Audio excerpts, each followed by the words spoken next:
Thank y'all for coming. 7 years ago, I started thinking about a concept for college football while I was on the way to a bowl game. I was bored in the car and there was a lot of great matchups going on, and I was daydreaming about having a system where the big schools played each other more often, and I just kept playing around with it for a long time, and it eventually turned into something. And I showed it to former Southeastern Conference Commissioner Roy Kramer in 2018, the day before I graduated. A lot of my friends encouraged me to try to get it in front of someone after I played around with it, and it turned into something really cool. And Commissioner Kramer, he really liked my idea and encouraged me to talk to a reporter. And at that point, I decided I was going to wait until I got my PE license before I would try to take it any further. So I recently got my PE license, so now I'm ready to present it. And I've been waiting 4 years to do it, and it's been so strongly associated with getting my PE that I kind of do it as a thank you. So I want to say thank you to several people that have helped me along the way. So my professor, Dr. John Schwartz at the University of Tennessee, and the rest of the civil engineering faculty, my mentor, Tommy Ray, who taught me how to survey when I was an intern at the city of Huntsville and encouraged me to go for my PE license, and all my coworkers at Mullins and the city of Huntsville, and also my mentor, Jeff Mullins. I'm dedicating this presentation to my mentor, Jeff, and my best friend, Grant Hill. Just want to say that Jeff is a great engineer. He's one of the greatest engineers in the state of Alabama. He is probably the best site designer in Alabama. So he is the lead engineer on projects like Providence, Bridge Street, and now Town Madison.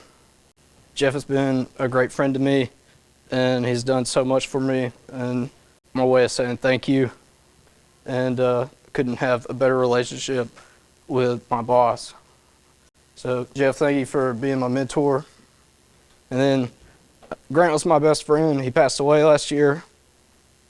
I would talk to him about my college football idea a lot, and he was always encouraging me to try to get it out there because he thought it was good enough to work and that it would be really cool if it got implemented. So now I'm going to jump into it, and got some pictures of this is Grant's All-America ceremony when we were in high school, and when we went to the University of Alabama spring football game. This is the middle one, and then one on the right is his National Signing Day ceremony at Huntsville High School. And then there's some photos of him at Alabama. On the right, that's Derrick Henry. And then here's a little bit about me for everyone.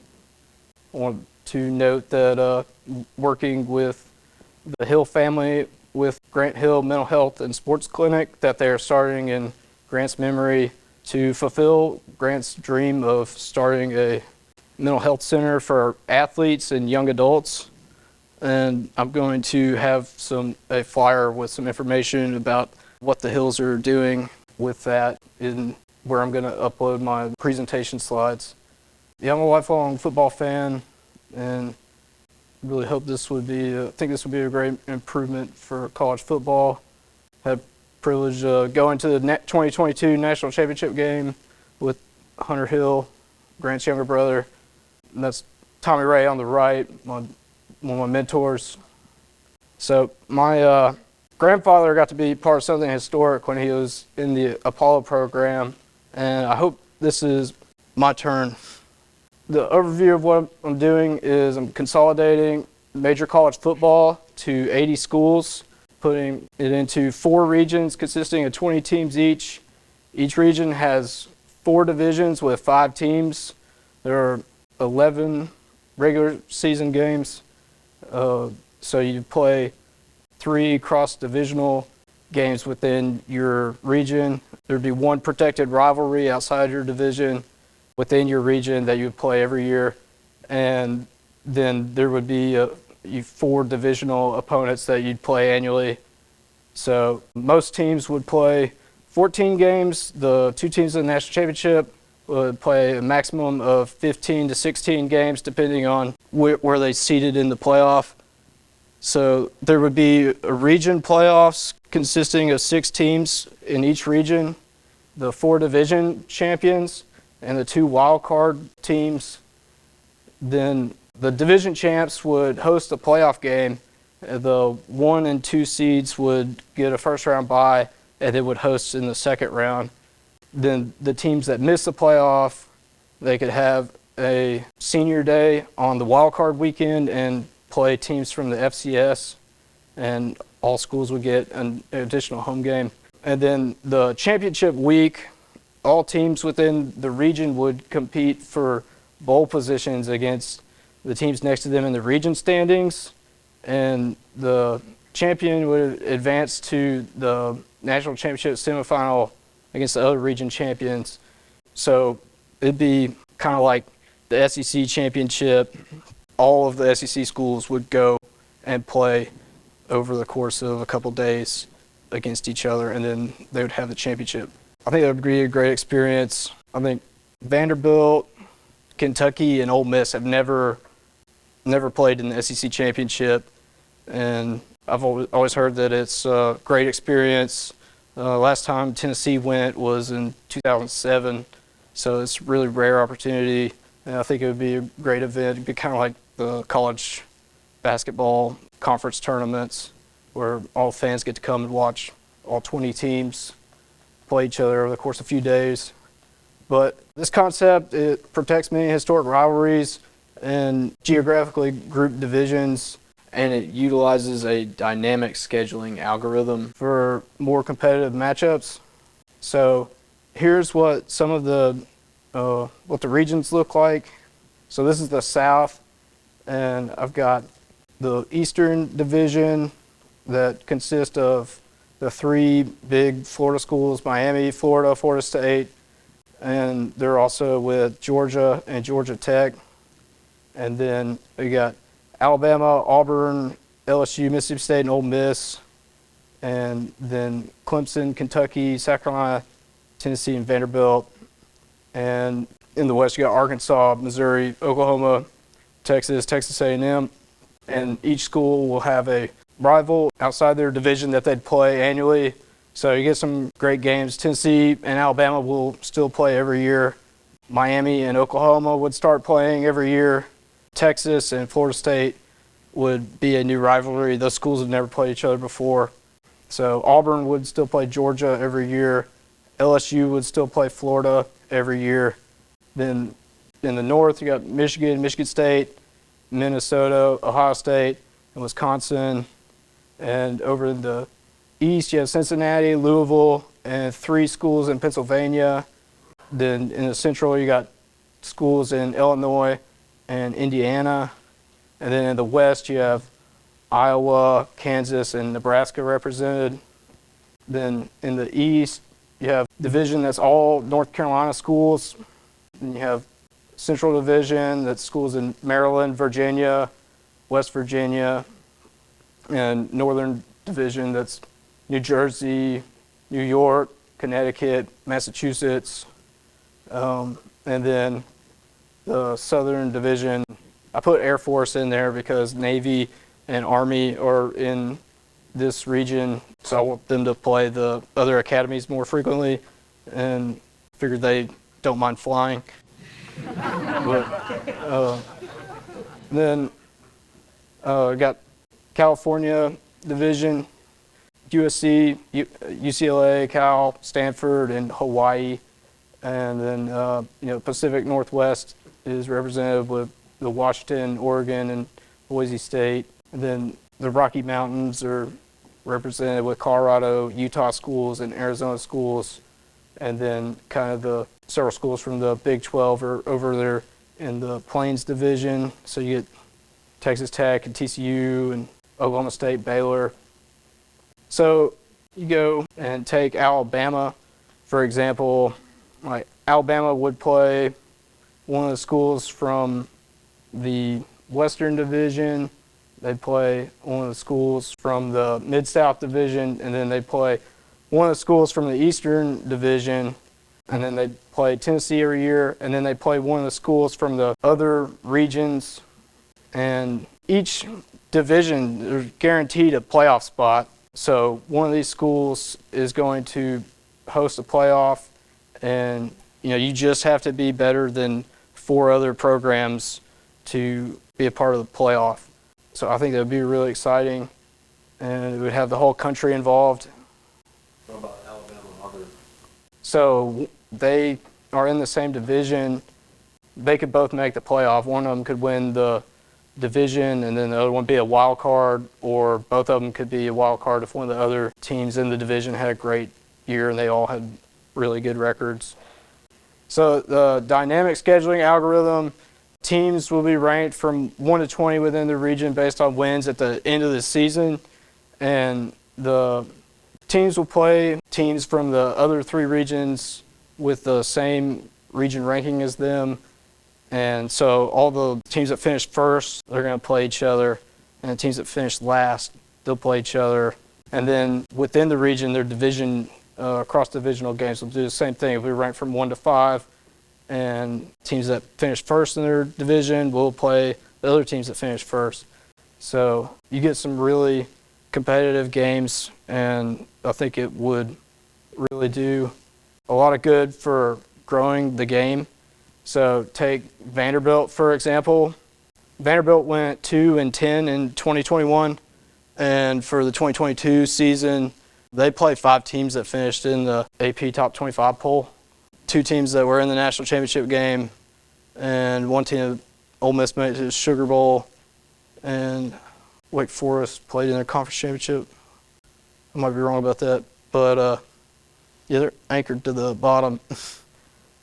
So if you took the 2021 results, I've got the regions broken down by wins, and you can see how this would work. You would just go across the row for picking the cross-regional games. So say Alabama, they finished second.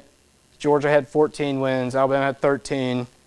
And Alabama played Michigan, who went 12-2. They played Wake Forest, who went 11-3. And they played Oklahoma State, who went 12-2. And you look at Vanderbilt, who's at the very bottom, went 2-10. They played Kansas, who went 2-10. Connecticut, who went 1-11, and Arizona, who went 1-11. You look Auburn, you can see the divisions here. It's the same thing. The South is at the top. So Alabama was first in their division, but Auburn was last.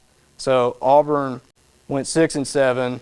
They would play Vanderbilt, who went 2-10, Georgia Tech, who went 3-9, and Texas, who went 5-7 for their divisional games. And you go over here, Auburn is 15th.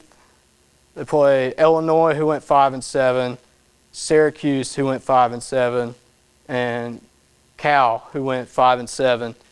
So they're in the same division, and as a fan, Alabama fans, you're a season ticket holder, you're getting great football games to watch. You're getting some of the best college football teams coming into your stadium that you get to watch your team compete against, while Auburn is looking at who just had a rough season, like, hey, we can probably beat them. We got an opportunity to get some wins.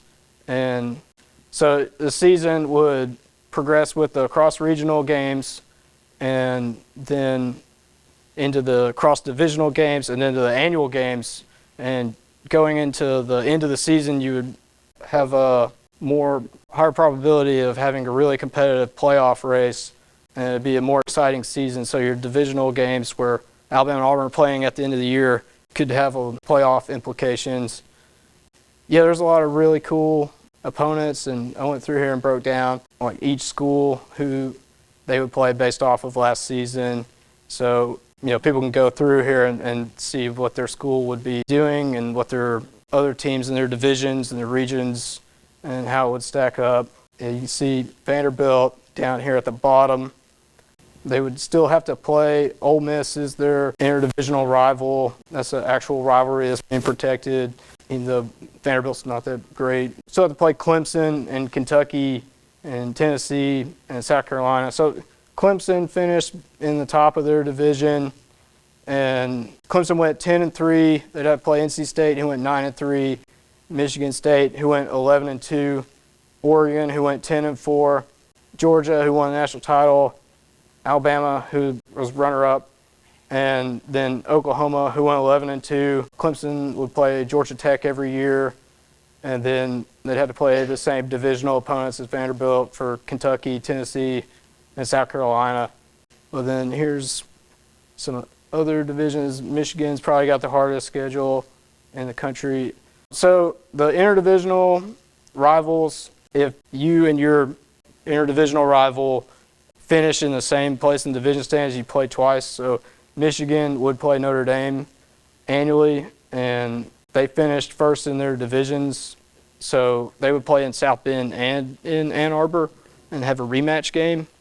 And I think that would be really exciting, especially since they would be, considered relatively equal competitors. So we'll go through these. So I simulated a season from 2008, and I made schedules based off of the 07 records. So 2008 was the year Florida won the national championship with Tim Tebow, and they did really well. They finished perfect on the regular season, and this is what the playoff would have looked like for this other region. It had Florida, who went 11-0, and Oklahoma, who went 10-1. Those are two schools that competed in the national title that year. And then Ole Miss went 10-1, so that'd be third. And then Clemson went 6-5, and they won their division. And then the two wild card teams would have been Georgia, who went 10-1, and Alabama, who went 9-2. And then so the wild card round had Alabama playing Ole Miss, their 6th seed versus 3 seed. So Ole Miss would have hosted a home playoff game. They got beat. Clemson would have hosted Georgia for a playoff game, and they lost. So Georgia and Alabama advanced, and Alabama went to Florida and lost, and Georgia went to Oklahoma and won. So then Georgia and Florida would have competed in the championship game. And this is what I was talking about with the region championship week. You could have 4 days, Wednesday, Thursday, Friday, Saturday, and have 3 triple headers on the earlier days, and then have the championship game on Saturday. And I think that would be a great experience for fans, and it'd be the weekend before Christmas. It'd be a good time to have sports on and just have some primetime games at night and spread those out over the course of the week, and put the games where the teams that are not that great, they play it while everybody's working. So kind of like some of the basketball tournaments. Then, this is for the North and Nebraska. They went 5-7 the previous season. They placed first. They went 10-1. Notre Dame went 3-9 the previous year. I think both of those schools had pretty good seasons in 08. But Notre Dame went 10-1. Penn State 9-2. Wisconsin went 9-2. They all won their divisions. And then Cincinnati 7-4. Pitt 7-4. So those are 2 wild card teams. So this is what their playoff looked like. It was Wisconsin hosting a playoff game against Cincinnati, and Penn State hosting a playoff game against Pitt. And Wisconsin and Penn State advanced.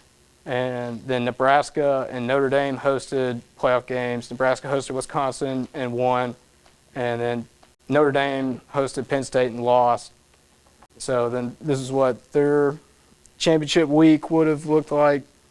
So Penn State playing Nebraska in the championship.